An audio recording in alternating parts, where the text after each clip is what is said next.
The Mummy is the first movie from the brand new cinematic dark universe, where monsters and gods come to life to give us films like Dracula, Invisible Man, Phantom of the Opera, Bride of Frankenstein, and much, much more.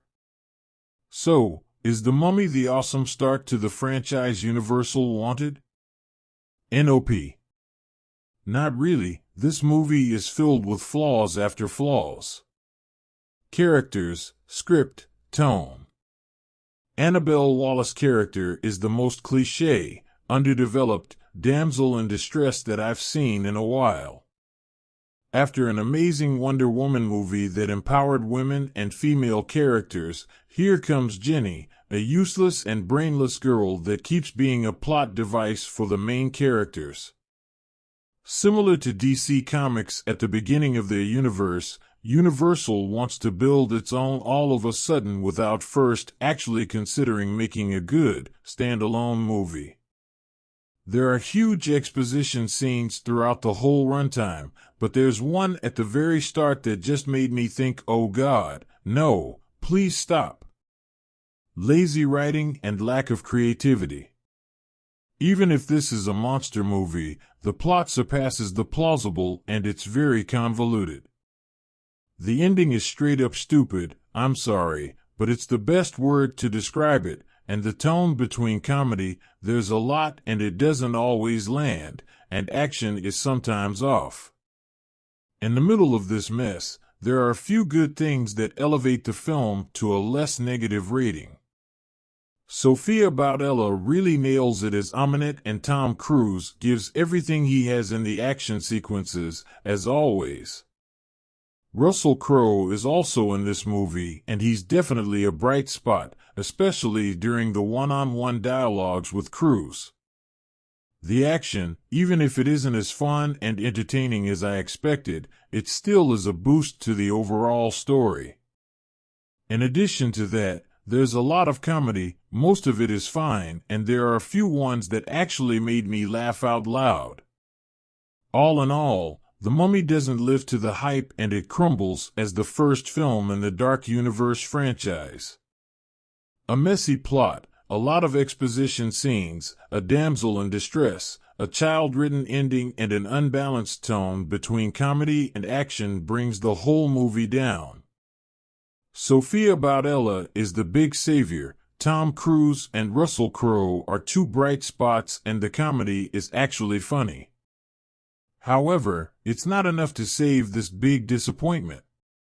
By now you've probably read a number of scathing reviews of The Mummy, Universal's inaugural entry in a possibly grievously ill-advised Dark Universe franchise, wherein the legendary studio intends to reboot its most famous monsters of filmland. Perhaps I'm becoming jaded in my old age, but I was more amused than appalled. Don't get me wrong. The Mummy, directed, if that's what you want to call it. I honestly think the better term here is ostensibly overseen on behalf of the studio executives by Alex Kurtzman from a script by David Koepp, Christopher McQuarrie, and Dylan Kussman, has plenty to get irritated about.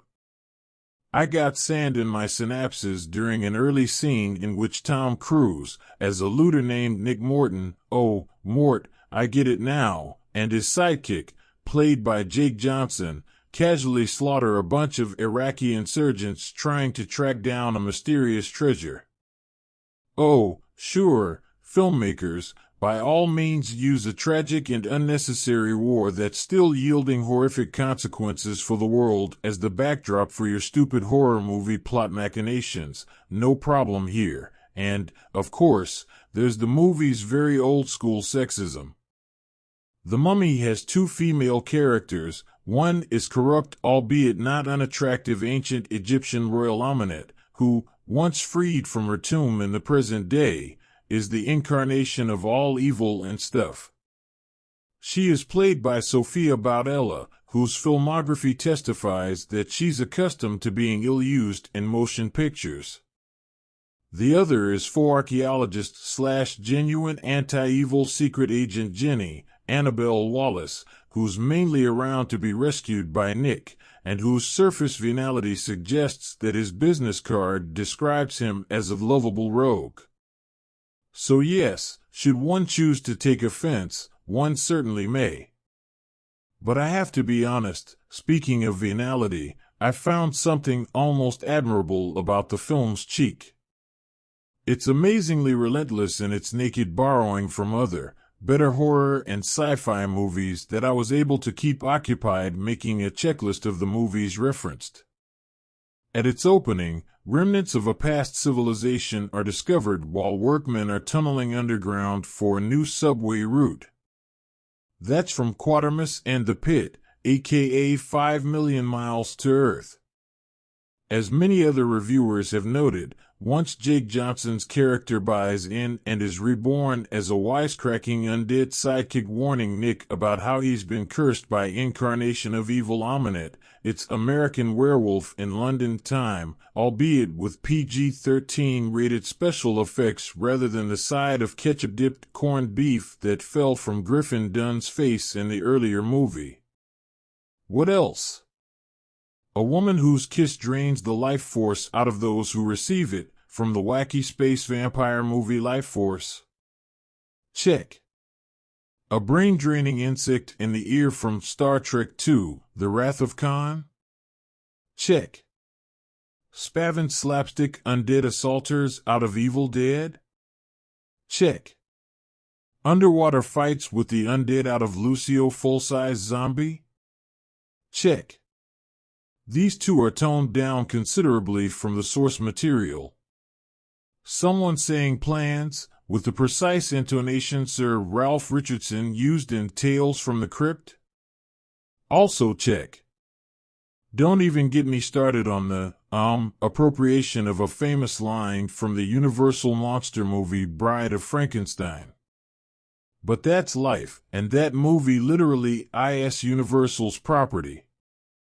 There have been a lot of crocodile tears already shed about the fact that the mighty Tom Cruise has allowed himself to be used in such dreck, and also that Russell Crowe has been compelled to continue to sink into a form of self-parody by appearing as the head of Jenny's anti-evil agency, a character named Dr. Henry Jekyll, and yeah, it's the same guy.